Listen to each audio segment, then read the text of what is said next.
आप सभी के लिए ईश्वर का असीम प्रेम और आप सभी को ईश्वर का पूर्ण आशीर्वाद।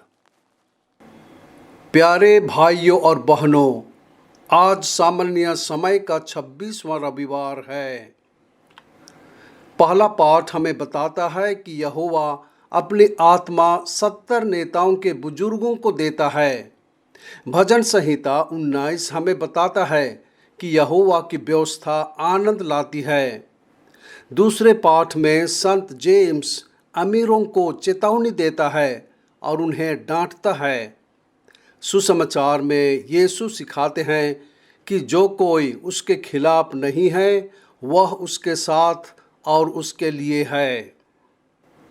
हम जनगणना की पुस्तक में पढ़ते हैं कि कैसे परमेश्वर ने मूसा को समुदाय के बुजुर्गों को इकट्ठा करने के लिए कहा और उसने बादलों में उनसे बात की और मूसा पर मौजूद आत्मा में से कुछ को 70 बुजुर्गों पर डाल दिया और वे भविष्यवाणी करने लगे।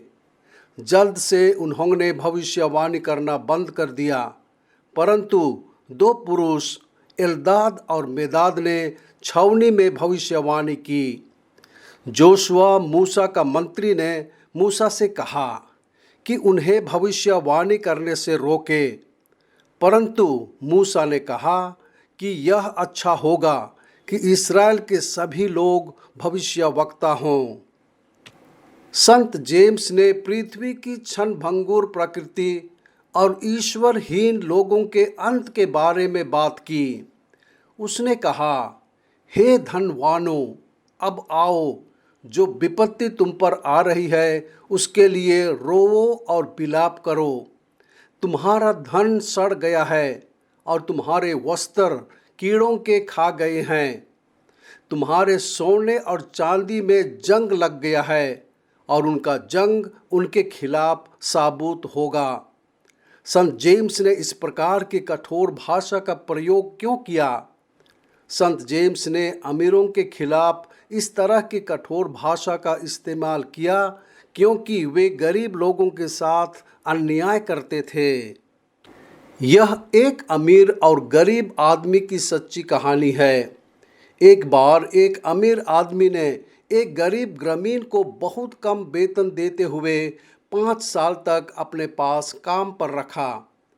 5 साल बाद वह गरीब आदमी घर वापस जाकर वहीं बसना चाहता था, इसलिए उसने अपने काम से कमाए हुए सारे पैसे का अनुरोध किया। अमीर आदमी ने अपनी पिस्तौल दिखाई और उससे कहा, क्या तुम्हें पैसे चाहिए? गरीब आदमी को अपनी जान गंवाने का डर था और बिना पैसे के तुरंत अमीर आदमी के घर से निकलकर भाग गया। जहां अमीर और गरीब हैं, इस तरह की क्रूरता और अन्याय हर जगह हो रहा है। संत जेम्स ने अमीर लोगों को डांटा क्योंकि वे स्वार्थी थे और श्रमिकों की परवाह नहीं करते थे। फर्जीवाड़ा और धोखाधड़ी कर मजदूरों की मजदूरी खा जाते थे। अमीरों द्वारा किया गया अन्याय ईश्वर के कानों तक पहुंच गया था। वे शान शौकत और सुख भोगी में रहते थे और गरीबों की कुछ चिंता नहीं करते थे।